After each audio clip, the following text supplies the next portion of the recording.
Dorothy Gregory is one of those people who can come into a situation and hear all that and find that connection that is, sort of preventing that progress from moving forward. Dorothy does not suffer fools gladly. She's very direct, but also very passionate. She'll organize a task force. She'll get her neighbors together and say, hey y'all, we need to look at this and we need to look carefully at it and we should come up with a plan. And she'll follow through. She is someone that when you have a challenge, you want her on your side. So why don't you tell me, Dorothy, a little bit about yourself? Now, we didn't practice that. Okay. Okay, so I'm Dorothy Gregory. I am 82. We have lived here since 1968. When we first moved here in the 60s, Morse Avenue was definitely the downtown of Rogers Park. I got involved in the community when there was an issue at St. Ignatius. We had a pastor who was a very difficult person. And it was one of those things, someone should do something about it. And I said, well, I guess that will be me. And so that's sort of been my motto. If that someone is going to be me if something's gone on. But I am currently on the board of the Rogers Park Business Alliance. I'm on the Alderman Zoning and Land Use Advisory Committee. I was co-chair of the Sheridan Road Planning and Development Committee. Was on the Sullivan LSC for 2 years, just recently, local school council. I am now a board member of the Friends of Sullivan, which is a fundraising arm. I started an organization called Our Schools Rogers Park. If anybody's watching this, I do have a life as well.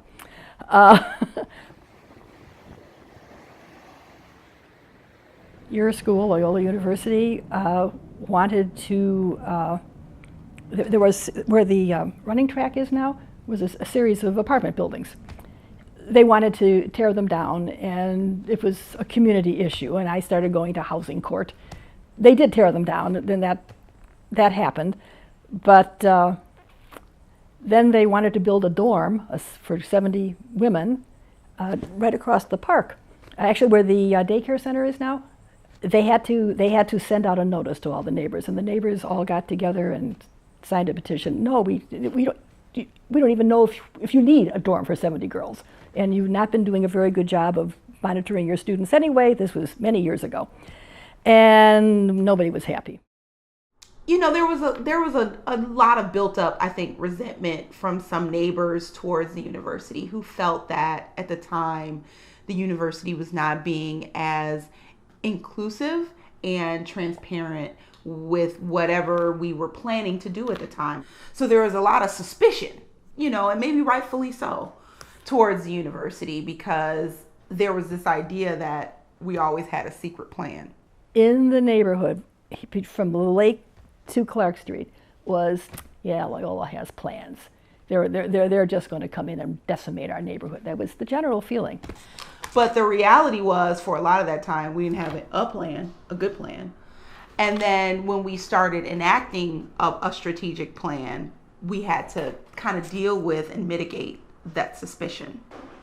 And that's where the Dorothy Gregorys come in. And it was people like Dorothy that said, you have to do this a different way. I get that you have business needs, but also realize that there's a larger community out here that is affected by the decisions that you make that aren't necessarily at the table. Some of our meetings were very contentious. One thing led to another, and Loyola University realized that they really needed to have a long-range plan. And then Loyola and I worked together really closely, because I kept saying, if we work together, we can get a better deal. We don't want to tell you how to run your school, but your academics. But if you're going to build buildings and take things down and what have you, we should work together on this because it would be a better outcome. When I became alderman, she was a key ally in our desire to reach out to the university. And at that time, the university realized that they had to reach out more to the community. There was a time shortly before I was alderman where Loyola wanted to move east, and they wanted to build they wanted to put landfill in the lake and develop the campus there. It would have literally cut the beach off right down the middle of the street with a huge concrete wall, which would then have, attracted all the debris and all the rest of it, and would have completely changed the whole character of the lakefront. For most Rogers Parkers, the lake is a huge draw. We have something that no other neighborhood has because we can get to our lake. One thing led to another, and Loyola actually sent me to Ottawa, Canada, where the wave tank was, so that we could look to see exactly what this was going to do to this beach. The lake fill. The lake fill. And it wasn't going to be good.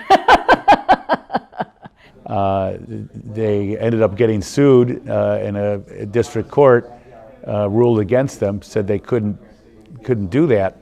And rather than appeal the district court ruling, they decided to essentially throw in the towel. And as a result, they reached out to the community, and in so doing really helped to stabilize the neighborhood and make it safer and more economically viable. We looked at Sheridan Road and decided that we didn't want Sheridan Road down south of us. We wanted to have a walkable community. And it was more than beautification, it was also zoning. We downzoned a fair portion of it. The development on Sheridan Road has people walking up and down the street now, and at mostly all hours of the day and night, which is good for a neighborhood. You want foot traffic. You want to be able to have people just being out and about. It's just safer all around for everybody. There were and still are people in the neighborhood who just think that because of Loyola's size, that they view them as a threat rather than an asset. And the future of Rogers Park and the future of Loyola depend on each other, and she really realizes that. Universities are always considered to be kind of the enemy. They're always muscling in and taking things and so on and so forth. And why have that? Why not have a cordial relationship? I would say to Loyola students that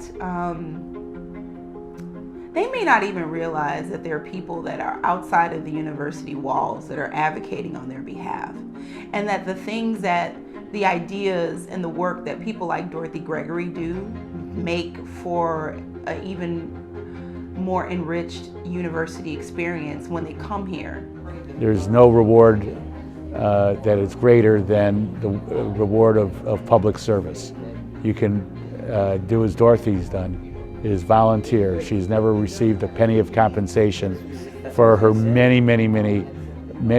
years of service and countless hours of work, never expecting anything other than in return other than service to the community. If you like your quality of life, or you came to Loyola because you thought, yeah, I like this community, I think I could see myself here, it's people like Dorothy Gregory that even made that possible for you. It's ordinary people doing extraordinary things. And in Dorothy's case, it's an extraordinary woman doing extraordinary things. Why are you passionate about getting involved in the neighborhood? Why get I involved live here. in the first place? I am passionate about this neighborhood because I live here. And my children grew up here. And I expect to die here. And if I, as a resident, don't care about my neighborhood, why would I live here? As far as I'm concerned, most people should do that, as opposed to having someone else take care of the problem. It doesn't matter what your age is, you've got things to contribute. And I think it says something to younger people, You can't do it all on Twitter. You can't do it all on Facebook. Sometimes you got to get your hands dirty and you got to roll up your sleeves. And this neighborhood has not evolved the way it has evolved by chance.